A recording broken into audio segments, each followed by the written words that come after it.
Mechanical properties of fluid में ये hydrostatics का ही पार्ट है, मतलब जिसमें लिक्विड रेस्ट में होती है। तो कैपिलरिटी की बात कर देते हैं। जैसे कि आपको पता है कि कैपिलरिटी जो होती है बहुत ही फाइन ग्लास ट्यूब होती है। तो ये बहुत ही फाइन ग्लास ट्यूब है और इसमें rise and fall of liquid in a tube of a very fine bore is called capillarity. और इन केस ऑफ वाटर, अगर आप वाटर लेते हो यहाँ पे, तो वाटर के केस में जो भी कैपिलरिटी आपने ली हुई है, जैसे ये पर्पल कलर से मैंने कैपिलरिटी को दिखाया है, तो वाटर जो है एक कॉन्केव सरफेस बनाता है इस सरफेस के साथ, जो कैपिलरिटी है या फिर कंटेनर है, कंटेनर के सरफेस के साथ, ये कैपिलरिटी के सरफेस के साथ ये कॉन्केव सरफेस बनाता है। और ये कॉन्केव सरफेस जो है आप यहाँ पे देख सकते हो, कॉन्केव सरफेस के साथ जो एंगल बन रही है, एंगल ऑफ कांटेक्ट इसको बोला जाता है, ये एंगल एक्यूट एंगल बन रही है। ठीक है, ये एक्यूट एंगल बन रही है। तो नीचे लिखा भी है मैंने, for concave meniscus if theta less than 90 degree. कब होगा ये theta less than 90 degree? In case of water. Water मतलब it's not a pure water. Water के केस में, प्योर वाटर के केस में वो 90 डिग्री हो जाता है, लेकिन ये वाटर के केस में जो है लेस देन 90 डिग्री होता है। उसी तरह से अगर आपने इसकी जगह पे अगर आपने मरकरी का यूज़ कर लिया, यहाँ पे देखो मैंने लिखा है मरकरी, तो मरकरी के केस में दिस थीटा, जो वैल्यू है थीटा, एंगल जो आप ले रहे हो theta, this theta is greater than 90 degree, और ये 90 डिग्री से ग्रेटर हो गया, तो ये देखो यहाँ पे ऑब्ट्यूस एंगल बनाता है। क्योंकि मरकरी के केस में ये अपने आप में जो एंगल ऑफ कांटेक्ट बना रहा है, और ये जो सरफेस बनती है, सरफेस कॉन्वेक्स सरफेस बनती है ना। मरकरी क्या कराता है कि अपना जो भी कंटेनर का सरफेस हो या जो भी चीज़ इसमें इमर्ज की जा रही है, उसके साथ एंगल जो बनाता है वो ऑब्ट्यूस एंगल बनाता है, क्योंकि इसकी सरफेस जो होती है वो कॉन्वेक्स सरफेस होती है। तो for convex meniscus theta greater than 90 degree in case of mercury. तो मरकरी के केस में ये ग्रेटर देन 90 डिग्री, जबकि वाटर के केस में लेस देन 90 डिग्री। ठीक है, ये दो केस होता है, इसी को कैपिलरिटी बोलते हैं। ये प्रॉपर्टी जो होती है इस तरह की दिखाने वाली, इसको कैपिलरिटी बोला जाता है। कैपिलरिटी का और भी एग्जांपल है, जैसे आप मान लो कैपिलरिटी के केस में आप अपने टॉवेल को बकेट में जैसे इमर्ज करते हो, पानी रखा हुआ मान लो बकेट में, तो जितनी हाइट तक वाटर है बकेट में, उससे ज़्यादा हाइट तक क्या होता है, आपका जो टॉवेल है वो गीला हो जाता है, वेट हो जाता है। इसका मतलब है कि वो कैपिलरी, मतलब छोटे छोटे पोर्स के कारण वो ऊपर तक चला जाता है। इवन जो विक होती है, विक जो दिवाली में आप जो दिया बत्ती जलाते हो, तो उसमें जो वायल होती है उस कॉटन के थ्रू, रुई जो होती है उस कॉटन के थ्रू ऊपर तक आती है, और कॉटन क्या करता है, जो वायल होती है उसको वहाँ तक उस पोर्स के हेल्प से ऊपर कुछ हाइट तक लेके आ जाता है, जिसके कारण कि वो कंटिन्यूसली अगर उसको आप माचिस से या किसी भी हेल्प से आप उसको जला रहे हो, तो वो कंटिन्यूसली नीचे से वो ऑयल को लेता रहता है और वो जलता रहता है जब तक उसमें ऑयल रहता है। तो वो भी एक एग्जाम्पल है। ऐसे बहुत सारे एग्जाम्पल्स हैं इसके, जो कैपिलरिटी की प्रॉपर्टी को दिखलाता है। आप कैपिलरी जो होते हैं, छोटे छोटे कैपिलरीज, प्रैक्टिकल्स लैब में वो अवेलेबल हो जाएंगे, जिसकी जो ऑलमोस्ट रेडियस जो होती है काफ़ी छोटी की होती है, बाल की तरफ पतली होती है, काफ़ी पतली होती है।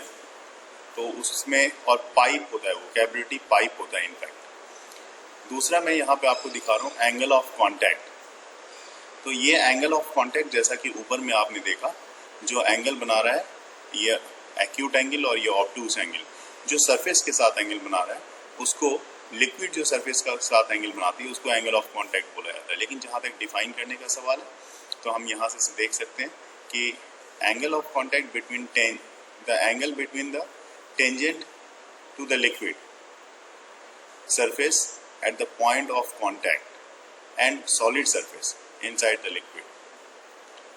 तो ऊपर आप देखो, यहाँ पे जो दोनों पार्ट्स बोली गई है उस दोनों पार्ट्स में यहाँ पे देखेंगे किसके बीच का एंगल बोला जा रहा है।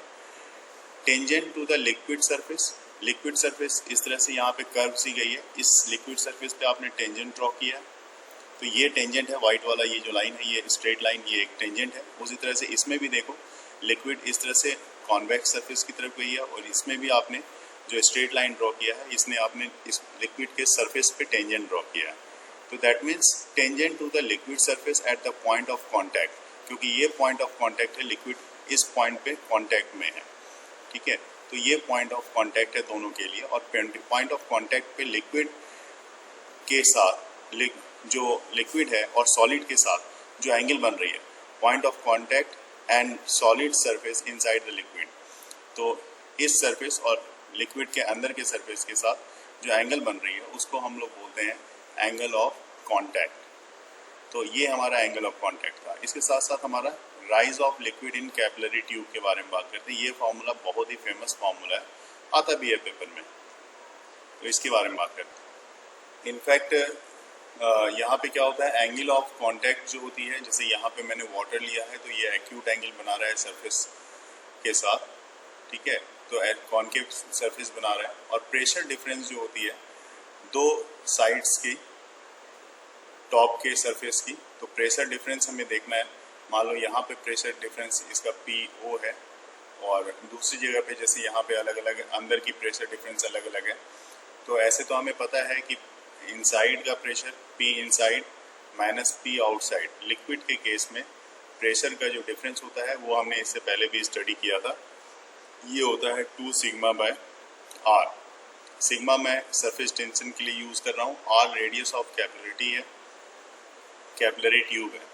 और इसको अगर आप यहाँ पे देखोगे तो फर्दर मैं यहाँ पे चूँकि एंगल वगैरह जो बन रही है उसके पॉइंट ऑफ व्यू से देखा जाए तो उसको मैं यहाँ पे दिखा देता हूँ, थोड़ा सा एक ड्रॉ कर देता हूँ। यहाँ पे पर्पल वाला ये कैपिलरी दिया हुआ है, इसको थोड़ा सा बड़ा करके मैंने दिखा दिया है कि ये बड़ा कर दिया है मैंने कैपिलरी को, और इसमें लिक्विड मैंने एज्यूम कर लिया है कि यहाँ पे लिक्विड है, ठीक है। इस तरह से मैंने दिखा दिया कि इसके अंदर लिक्विड फिल की हुई है। तो इसका जो सरफेस बनेगा वो ऑब्वियस सी बात है, जो लिक्विड का सरफेस बनेगा वो थोड़ा सा ऊपर में कॉनकेव टाइप का इस तरह का सरफेस बनता हुआ आपको दिखेगा। चूँकि वाटर है तो वाटर का कॉनकेव सरफेस बनता ही है, तो वो कॉनकेव सरफेस बनेगा। इवन यहाँ पे एंगल ऑफ कॉन्टैक्ट की अगर आप बात करते हो इस केस में, तो जो एंगल ऑफ कॉन्टैक्ट आपकी बन रही है, तो आप यहाँ पे इस पॉइंट से अगर आप टेंजेंट ड्रॉ कर रहे हो तो इस तरह से एंगल ऑफ कॉन्टैक्ट दूसरे सरफेस में भी, अगर दूसरे साइड के वॉल से अगर आप इस तरह से ड्रॉ करते हो तो एंगल ऑफ कॉन्टैक्ट ये बनना हुआ मिलेगा।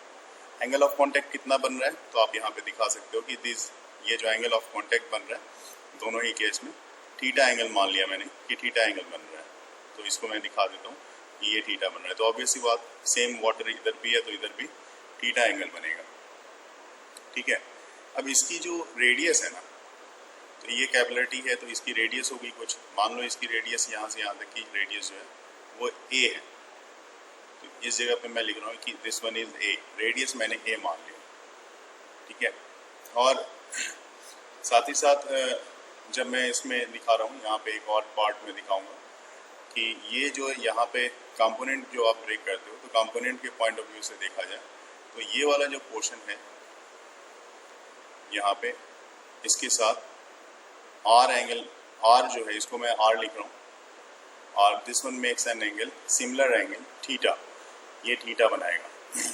तो जो फार्मूला ऊपर मैं लिख रहा था उसको कंटिन्यू मैं करता हूँ। यहाँ पे फॉर्मूले में आपको बता देता हूँ मैं, ये 2 सिग्मा बाय ये जो होता है R का कंपोनेंट, ये जो है A का कंपोनेंट, इस तरफ एक कंपोनेंट जो यहाँ बनेगा इसको कॉस थीटा बनता है, लेकिन यहाँ पे A सेक थीटा यहाँ से हम लोग इसको ले रहे हैं, यहाँ पे मैं दिखा रहा हूँ A सेक थीटा। तो इसके साथ कॉस का इन्वर्स है, तो कंपोनेंट तो T का ही बन रहा है, T बोल सकते हो या R बोल सकते हो। तो T का component T sine theta, T cos theta इस तरह का बनता है ना। अगर मैं दूसरी तरह से भी समझाना चाहूँ तो वो भी मैं यहाँ पे बताऊँगा, इसकी एक वीडियो भी मैं आपको शेयर करूँगा एसेंट फार्मूला के लिए स्पेशली, तो वो आपको यहाँ पे ज़्यादा क्लियर होगा। फिलहाल मैं इसको यहाँ पे समझा रहा हूँ तब तक। 2 sigma cos theta upon A, ये आ गया। तो pressure of water inside the tube at meniscus is less than the atmospheric pressure, है ना। तो ऐसे केस में क्या होगा, यहाँ पे अब डायग्राम से देख के समझा जा सकता है कि पॉइंट A है, यहाँ पे देखो पॉइंट A है और इस जगह पे पॉइंट B है, ये दोनों सेम लेवल पे हैं। यहाँ पे समझा जाए कि दोनों को पॉइंट A और पॉइंट B को लगभग मैं सेम लेवल पे ले रहा हूँ, ठीक है, दोनों पॉइंट सेम लेवल पे हैं। तो ऐसे केस में आपका जो प्रेशर होगा यहाँ पे दोनों के लिए सेम होगा। और प्रेशर जब दोनों के लिए सेम होगा, प्रेशर का जो फॉर्मूला होगा ए और इस दोनों के लिए जैसा मैंने बताया कि सेम होगा, तो आप यहाँ पे लिख सकते हो कि पी नॉट मतलब जो एटमॉस्फेरिक प्रेशर है plus H rho G, this one is equal to P A. P A के इक्वल होगा, और ये पी ए जो होगा जो अंदर की तरफ लग रहा है पी इनसाइड, वो उसके इक्वल होगा। तो इसका मतलब है कि P inside minus P outside जो होता है वो किसके इक्वल होगा, वो एच रो जी के इक्वल होगा। और इसके लिए एक फॉर्मूला आपने ऑलरेडी पहले से निकाल रखा है, तो इसको मैं बॉक्स में ले लेता हूँ पहले, ठीक है। तो ये बॉक्स में डाल दिया, और एक फॉर्मूला अभी डायग्राम एक बार आपको समझा दीजिए। जो ए है वो क्या है? पी ए ये एक पॉइंट है इसी लेवल पे, यहाँ पे भी मान सकते हैं पॉइंट, यहाँ पे भी मान लिया, यहाँ पे भी मान लिया। तो ये सेम लेवल में, क्योंकि वाटर जो है इस जगह पे, हर जगह पे वाटर का लेवल जो है सेम है इस सारे पोजीशन पे, ठीक है। उसके लिए मैंने कंसिडर किया हुआ है। और यहाँ से आप दूसरी तरफ आप क्या देख रहे हो कि देखो, एक तो इक्वेशन ऊपर वाला जो मैंने यहाँ पे लिया था, ये है एक इक्वेशन आपके पास, आप देख सकते हो कि इसको मैं एक इक्वेशन इसको मान लेता हूँ, ये भी पी इनसाइड और पी आउटसाइड को रिप्रेजेंट कर रहा है, तो इसको मैं इक्वेशन 1 मान लेता हूँ। और दूसरा भी जो मैंने निकाला है, इसमें भी दो प्रेशर का डिफरेंस है, इसको इक्वेशन 2 मान लेता हूँ। सर एक बार ऊपर वाला दिखा दीजिए। हाँ मैं दिखा रहा हूँ, ये देखो, इस जगह के अगर हाइट एच हाइट के लिए बात करें तो यहाँ पे आउटसाइड जो एटमॉस्फेरिक प्रेशर है वो लग रहा है, और प्लस यहाँ से यहाँ तक जो वाटर की हाइट लिफ्ट की हुई है, तो इसका प्रेशर, तो इस दोनों का प्रेशर मिलके ये पी एटमॉस्फेरिक पी ए और पी बी के प्रेशर के इक्वल होगा, क्योंकि यहाँ पर भी प्रेशर वही लग रहा है जो प्रेशर यहाँ पे लग रहा है, क्योंकि ये भी एटमॉस्फेरिक प्रेशर को ही दिखा रहा है। बाहर का प्रेशर है, इसके ऊपर एयर है, यहाँ भी इसके ऊपर एयर है, तो इसलिए ये प्रेशर यहाँ पे जो इतनी हाइट पे लिक्विड राइज होने के बाद जो प्रेशर यहाँ पे फील की जा रही है, सेम प्रेशर यहाँ पे फील की जाएगी जो कंटेनर के इस लेवल में यहाँ पे हमें देखने को मिल रही है। तो इक्वेशन 1 और 2 से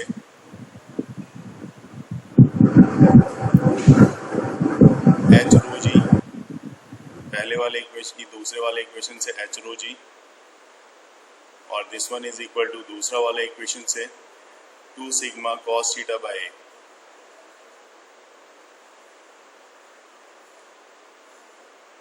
ये आ गया।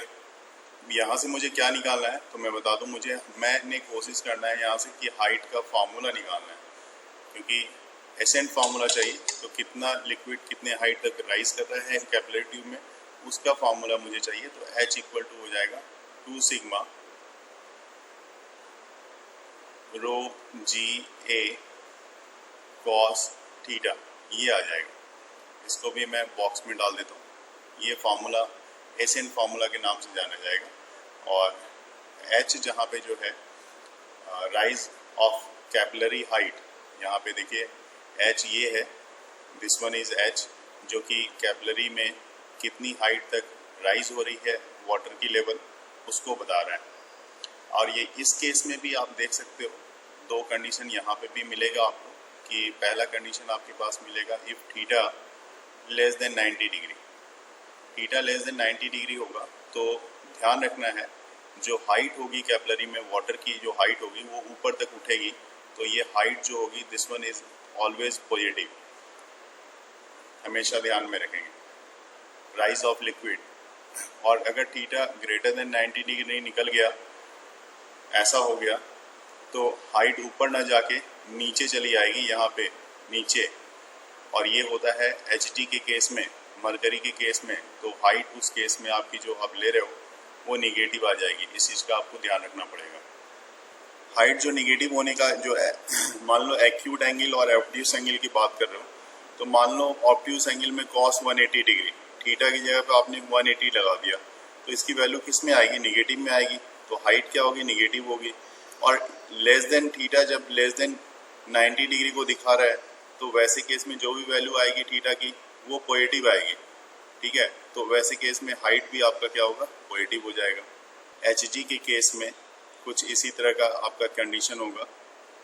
HG के केस में, मरकरी के केस में जो आप मरकरी डालोगे और कैपिलरी ट्यूब जैसे ही इमर्ज करोगे तो हाइट जो है इसकी जो एक्चुअल, देखो ये जो कंटेनर में, बाहर कंटेनर में जो आप देख रहे हो, तो बाहर कंटेनर में आपको हाइट कितनी दिख रही है, हाइट दिख रही है ये वाली, लेकिन अंदर इस ये ट्यूब जो है कैपिलरी ट्यूब, उसमें आपको हाइट क्या दिख रही है, इतनी दिख रही है। इसका मतलब जो एक्चुअल हाइट थी इसकी, उसकी हाइट से क्या हो गई, ये डिक्रीज कर गई। जो कंटेनर की हाइट थी उससे भी ये डिक्रीज कर जाती है।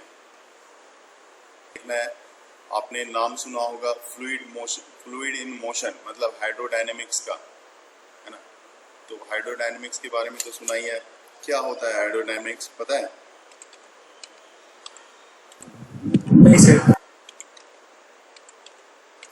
पता तो है आपको, आप बता नहीं रहे। नहीं सर। हाइड्रोडायनेमिक्स मतलब आप इसमें स्टडी करोगे मोशन ऑफ वाटर का, ठीक है, फ्लूइड इन मोशन, ध्यान रखना है। इसमें जो आप स्टडी करोगे फ्लूइड इन मोशन, अभी तक हमने जो भी स्टडी किया वो रेस्ट के बारे में स्टडी किया। अब जो स्टडी करने जा रहे हैं हम लोग फ्लूइड इन मोशन के लिए स्टडी करने जा रहे हैं। इसमें जो जो टर्म्स हैं fluid of flow of liquid के लिए, वो क्या क्या है वो मैं बताता हूँ।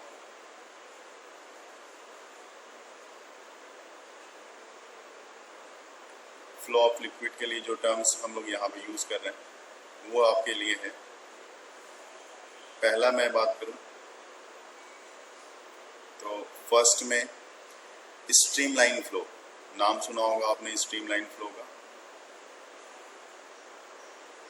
तो पहला बात कर लेते हैं हम लोग स्ट्रीमलाइन फ्लो। क्या होता है स्ट्रीमलाइन फ्लो?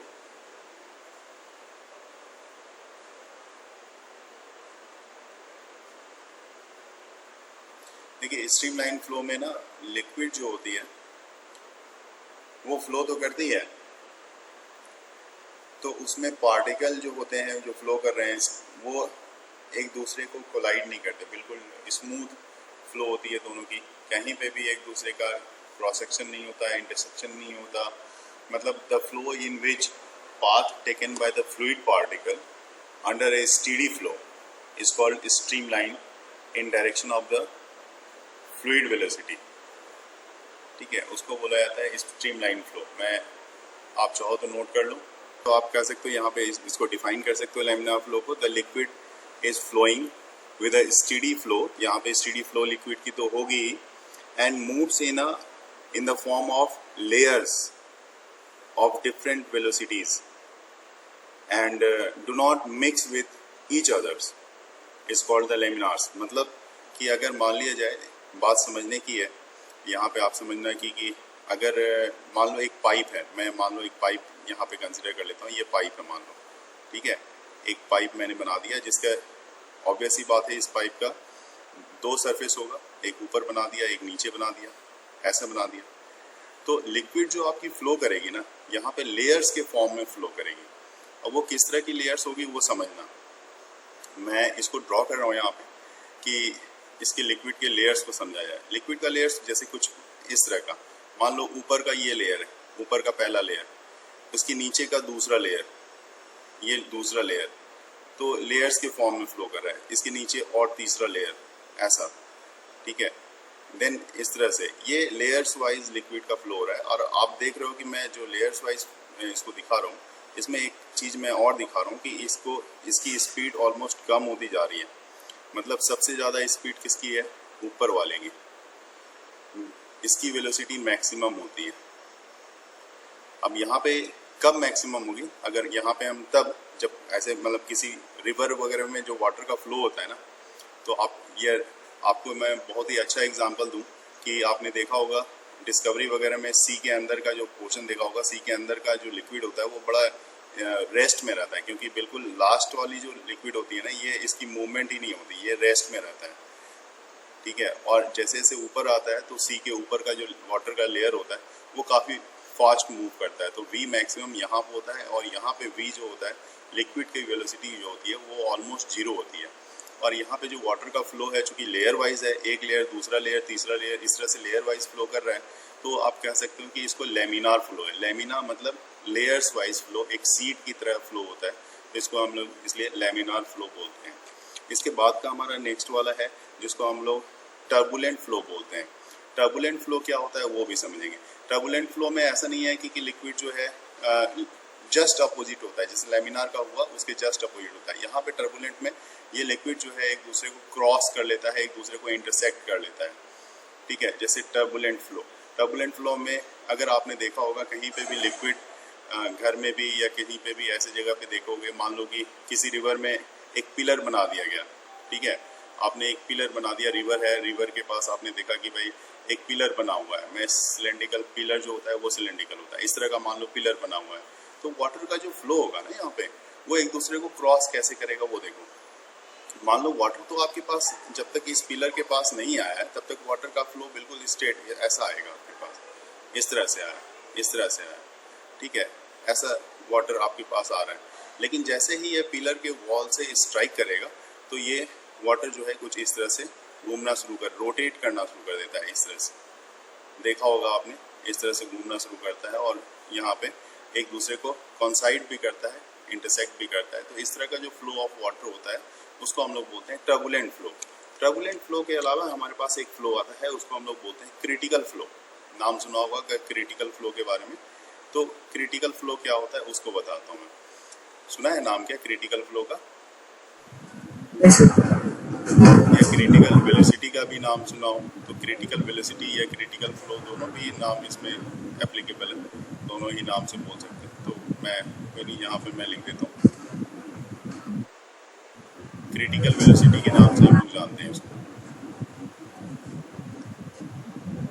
और ये जो वेलोसिटी होती है ये बड़ा ही यहाँ पे हमें समझना पड़ेगा, क्योंकि इसी बेसिस पे हम लोग आगे चल के जो रेनॉल्ड्स नंबर है उसके बारे में हम लोग बात कर सकते हैं, क्योंकि रेनॉल्ड्स नंबर भी इसी पे बेस्ड है। तो क्रिटिकल ये वेलोसिटी वो वेलोसिटी है जो अभी तक हमने ऊपर में आपको दिखाया कि इतनी सारी वेलोसिटी जो टर्बुलेंट फ्लो है ना, लेमिनार फ्लो, स्ट्रीमलाइन फ्लो। तो the velocity of liquid flow up to which the flow is streamline, ठीक है, up to which the flow is streamline, जो पहला वाला केस मैंने बताया, and above which it becomes turbulent, और उससे ज़्यादा हो जाए तो वो टर्बुलेंट हो जाता है।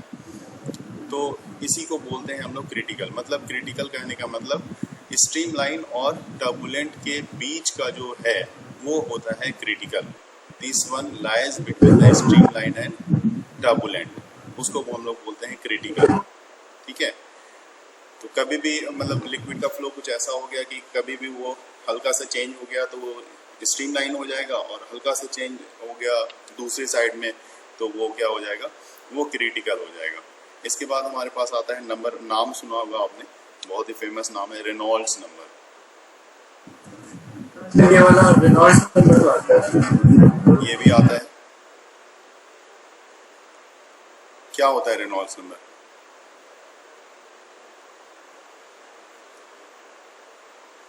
याद है क्या होता है? रेनॉल्ड्स नंबर का फॉर्मूला मैं लिख रहा हूँ, जब तक आप बता दो रेनॉल्ड्स नंबर क्या होता है।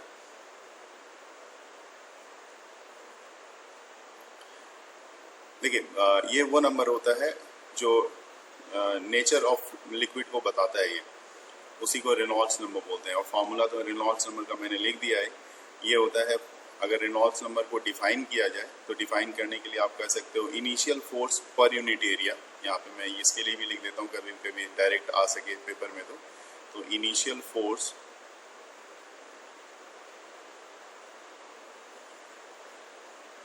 पर यूनिट एरिया अपॉन में viscous force per unit area.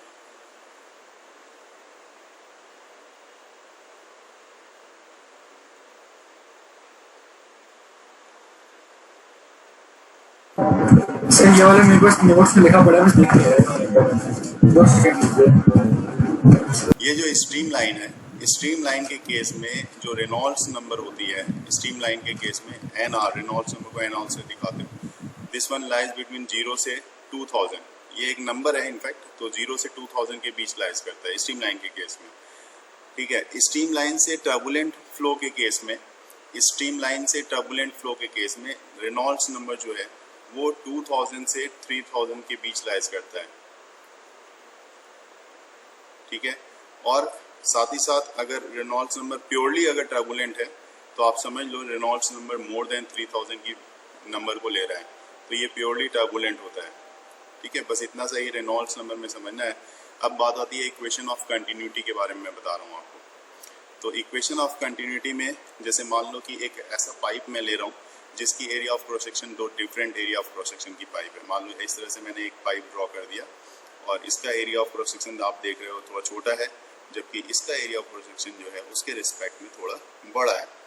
तो एरिया ऑफ क्रॉस सेक्शन के पॉइंट ऑफ व्यू से अगर मैं देखूं कि मान लो कि इसकी यहाँ पे जो वेलोसिटी है और जो एरिया है वो सब चीज़ों को लेना पड़ेगा। तो यहाँ पे मान लो दोनों की वेलोसिटी, एक बार रेनॉल्ड्स नंबर वापस दिखा दो। और रेडियस ऑफ ट्यूब या पाइप जिसमें फ्लो हो रहा है, eta coefficient of viscosity and v is the velocity. जैसे मैंने पाइप ले लिया है, इसकी अलग अलग एरिया ऑफ क्रॉस सेक्शन, मान लो कि इसकी एरिया ऑफ क्रॉस सेक्शन दो अलग अलग पोजीशन के लिए, यहाँ पे इसकी वेलोसिटी v1, इसकी वेलोसिटी v2, जबकि इसकी area of cross section a1 और इसकी area of cross section a2 में ले रहा हूँ। जो लिक्विड इसके अंदर फ्लो हो रहा है वो लिक्विड जो है उसके लिए मैं मान लेता हूँ कि ये लिक्विड की जो डेंसिटी है वो डेंसिटी इसकी रो है। तो मान लो फिलहाल अभी समझने के लिए फॉर्मूले के हिसाब से इसकी डेंसिटी यहाँ पे रो1 और इसकी डेंसिटी रो2 ले लेते हैं। हालांकि जो डेंसिटी, जिस अमाउंट की डेंसिटी की लिक्विड यहाँ से फ्लो हो रही है वही अमाउंट की डेंसिटी बाहर भी निकलेगी, इसलिए दैट मीन्स कहा जा सकता है कि रो1 इक्वल टू रो2 इक्वल टू रो। ठीक है, तो जो फार्मूला होता है ये फार्मूला यहाँ पर के लिए, जैसे इस जगह के लिए area of cross section a1, velocity v1 और डेंसिटी रो1 इस पोजीशन के लिए। उसी तरह से दूसरे पोजीशन के लिए होता है कि a2, v2 एंड रो2। तो ये किस पे बेस्ड है ये भी समझना हमारे ज़रूरी है, क्योंकि बहुत बार क्वेश्चन में आता है कि ये किस प्रिंसिपल पे बेस्ड है। तो इसके मास, जो लिक्विड की मास होती है वो जितना इंटर कर रहा है उतना ही मास उतने ही टाइम में वो बाहर भी निकल रहा है। तो law of conservation of mass पे ये बेस्ड है। तो आप यहाँ पे इसमें बाद में दिखा सकते हो, यहाँ पे क्या कहने का मतलब कि a1 v1 रो1 इक्वल टू, क्योंकि mass of one side of entry of liquid, ये मास एक साइड जो लिक्विड की एंट्री है उसका, दूसरा मास a2 v2 एंड रो2। ठीक है, क्योंकि देखो अब मास आप कैसे बोल रहे हो कि ये मास है, तो मास आप देखो एरिया के लिए आप क्या कहोगे, एरिया का यूनिट क्या होता है मीटर स्क्वायर। ठीक है, वेलोसिटी की यूनिट क्या होती है मीटर पर सेकेंड। ठीक है, इनटू डेंसिटी की क्या होती है मास पर यूनिट वॉल्यूम। ठीक है, तो मास अपॉन वॉल्यूम ऐसे करके दिखाते हो, मास पर यूनिट वॉल्यूम। तो वॉल्यूम मतलब मीटर क्यूब हो गया, तो ये मीटर क्यूब और ये मीटर क्यूब तो कैंसिल हो गया। ठीक है, ये मीटर क्यूब कैंसिल हो, ये मीटर स्क्वायर और ये मीटर मिलके मीटर क्यूब करके कैंसिल कर दिया। इसका मतलब कितने अमाउंट का जो मास का लिक्विड है वो पर सेकेंड फ्लो हो रहा है, इसके लिए हमें ये वाला जो फॉर्मूला a1 v1 रो1 बताता है।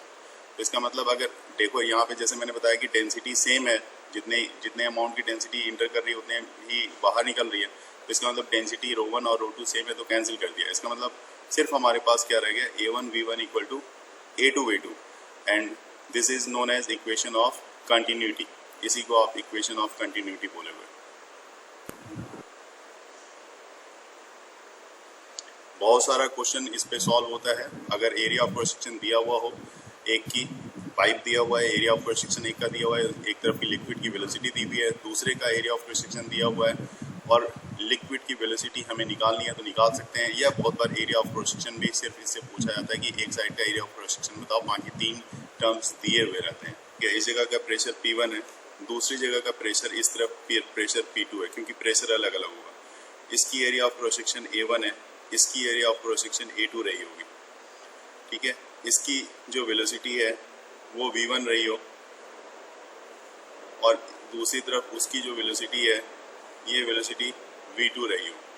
तो इस तरह से ये सब इसको कंसीडर कर लिया हमने। ठीक है, हाइट हमने पहले से ही ले लिया है। और जो थ्योरम है, थ्योरम क्या बताता है उसके बारे में भी मैं बता दूं तीन चीज़ यहाँ पे आपको देखनी पड़ेगी कि क्या क्या कांस्टेंट है। तो मैं बता दूं, यहाँ पे हमें जो देखना है pressure energy plus potential energy. तो प्रेशर यहाँ पे PR से लिख देता हूँ, plus potential energy plus kinetic energy. ये तीन चीज़ बर्नौली ने बताया था कि ये तीन चीज़ किसी भी लिक्विड, अगर कोई भी लिक्विड इसमें फ्लो कर रही है, स्टीम फ्लो है ना, इन मतलब आइडियल लिक्विड अगर इसमें फ्लो कर रहा है, तो वैसे केस में जो प्रेशर एनर्जी होती है, काइनेटिक एनर्जी होती है और जो पोटेंशियल एनर्जी होती है उस लिक्विड की, वो हमेशा कांस्टेंट रहती है। ये चीज़ इन्होंने बताया था और इसी के बारे में बात भी करेंगे। तो यहाँ पे देखो, अब लिक्विड तो हमने देख लिया यहाँ पे क्या है। तो यहाँ पे सबसे पहली बात है कि वर्क डन क्या हो रहा है हर एक पॉइंट पे, वो आपको देखना पड़ेगा। चलिए देखते हैं। इस क्रॉस सेक्शन के पार्ट पे, यहाँ पे जो हम लोग देख रहे हैं, इस क्रॉस सेक्शन के पार्ट पे वर्क डन क्या होगा। अगर इस क्रॉस सेक्शन है तो इसका क्रॉस सेक्शन का एक पोर्शन हम कंसिडर कर लेते हैं, ठीक है ना, वो पोर्शन कंसिडर कर लेते हैं।